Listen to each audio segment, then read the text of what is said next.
大家好，欢迎回到小李谈投资的另一集。许多交易者难以识别有效且高质量的订单块，并使他们的交易面临风险。如果不具备识别有效和高质量订单块的技能，交易者可能面临极大的风险，并可能导致重大损失。今天这一集，我们将深入探讨如何识别市场中的优质订单区块、各种蜡烛的订单块以及基本标准和规则，如何设定高概率订单块。好，让我们开始吧。什么是订单块？在看涨情景中，订单块是指与最后一根看跌蜡烛相对应的区域，在形成有效的看涨结构破坏之前的急剧而大幅的上行走势。在看跌情况下，订单块是指在产生有效结构破坏的急剧大幅下行走势之前的最后一根看涨蜡烛相对应的区域。将这些区域视为潜在反转区域的理论，是它们代表在重大市场波动之前形成的操纵区域。交易者将这些区域视为已执行大量买入或卖出订单的区域，因此，通过在我们的交易策略中使用这些区域，我们可以高概率地猜测价格到达这些区域时会反转或改变方向。现在让我们讨论下一个主题：如何根据蜡烛模式识别有效的订单块。在看涨情况下，基于蜡烛的订单块是指价格开始大幅上涨之前的最后一根卖出蜡烛。该蜡烛通常会跌破或有效地扫除前一根蜡烛最低点的流动性。例如，在看涨图中，我们将这根红色蜡烛视为有效的订单块。它在价格开始大幅上涨之前，充当最后一个看跌蜡烛，已经突破了之前看跌蜡烛的最低点，并有效地扫除了其流动性。在看跌情况下，基于蜡烛的订单块是指价格开始下跌之前的最后一个买入蜡烛。该蜡烛通常会大幅突破或有效扫除前一根蜡烛最高点的流动性。现在，我们需要遵循以下规则来识别市场中有效的订单块，并了解如何使用它们。我们将遵循以下4条规则：首先，价格必须扫除前一根蜡烛上方或下方的流动性，以形成有效的订单块。第二，价格必须留下低效率，并在订单块区域附近产生不平衡。如果蜡烛之间没有适当的不平衡，那么我们所识别的订单块就不能被认为是有效的。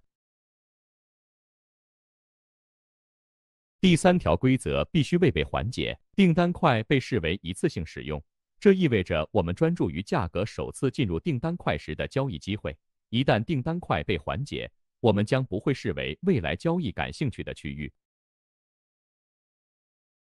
第4条规则强调，高质量的订单块必须导致市场结构的破坏或市场惯性改变。结构的破坏和市场惯性改变是表明市场是否会继续其初始方向发展或将逆转。这条规则非常重要。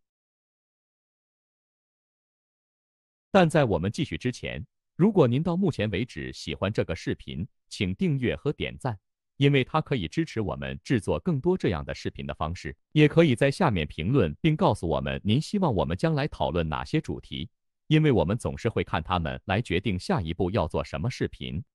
好，让我们看一下真实图表。市场趋势是看跌的，直到价格在这3根大绿色蜡烛开始向上推升，而造成结构破坏，也形成了这个疲弱的看涨蜡烛。这根疲软的看涨蜡烛在这里达到了最低点。此外，它还把流动性扫到了前一根蜡烛下方。正如前面提到的，如果订单块形成后续的蜡烛没有出现不平衡，我们识别的订单块就不能被认为有效的订单块。在这里，我们看到第1根蜡烛的上影线和第3根蜡烛的下影线并不与中间蜡烛的整个主体重叠，那就是我们指的不平衡。这代表不平衡的蜡烛之间存在间隙，因此满足了有效订单块的标准。这里这个蜡烛代表一个有效的订单块。如果我们看高一点，我们会发现价格再次出现了剧烈的上涨趋势。该红色蜡烛代表价格开始大幅上涨之前刚刚形成的最后一根看跌蜡烛。我们可以看到，这根看跌蜡烛略微清扫前根蜡烛低点。由于价格没有出现不平衡和已被缓解，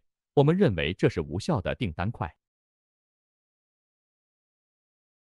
让我们检查更多事例。这里我们再次看到价格出现结构破坏和这根蜡烛有效地将流动性扫到了该看跌蜡烛下方前一根蜡烛的低点，因此我们有一个潜在的有效订单块。然而，这几根蜡烛之间没有明显的不平衡，看涨蜡烛的影线已被缓解该订单块，因此该订单块不能被视为有效，因为它不符合我们之前所提的大多数必要标准，因此它不能用作需求区。当面对这样的情况时，价格从前一个蜡烛中取出流动性，但订单块已被缓解，或者当价格未能造成低效率时，我们将后续蜡烛图指定为有效订单块。在这种情况下，我们将这个看涨蜡烛确定为有效的订单块，而不是之前的卖出蜡烛。这个决定是基于以下：价格在看涨蜡烛之后立即产生了适当的低效率或不平衡。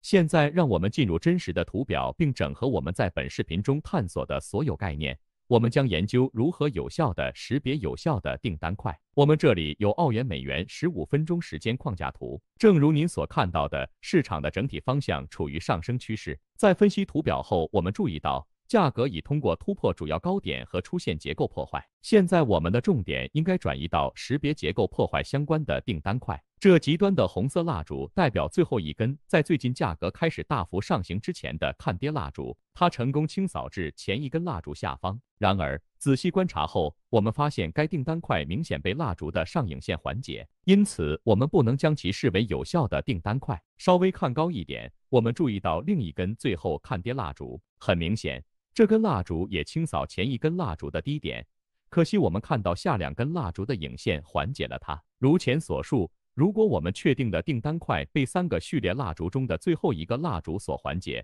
我们应该将下一个蜡烛视为有效的订单块，因此最后该蜡烛充当我们的有效订单块。让我们继续，在这我们看到价格已经启动了另一个向上趋势和结构破坏。这蜡烛是向上推动之前的最后一根看跌蜡烛，它已清扫前一根蜡烛的低点。然而，在绘画这一区后，我们看到第2根蜡烛的影线已缓解这订单块，因此我们将下一个蜡烛确定为订单块，但它再次得到缓解，因此我们进入下一个蜡烛和后面的红色蜡烛才是我们的有效订单块。此外，其上方存在明显的不平衡，因此该蜡烛提供了很高概率的有效订单块。如果价格触及，我们应该考虑以多头进入市场，止损可以放在低于前一个波浪低点。好的，这是规则的摘要，但请记住，在使用真实资金进行任何交易之前，您必须对不同货币对和战略至少回溯测试您的交易计划100次，以获得交易表现和所需的信心。所以，我希望这个视频对你们有所帮助。如果有的话，请按下赞以表达您的支持。如果您是新来的，请订阅我们的频道。下一集见。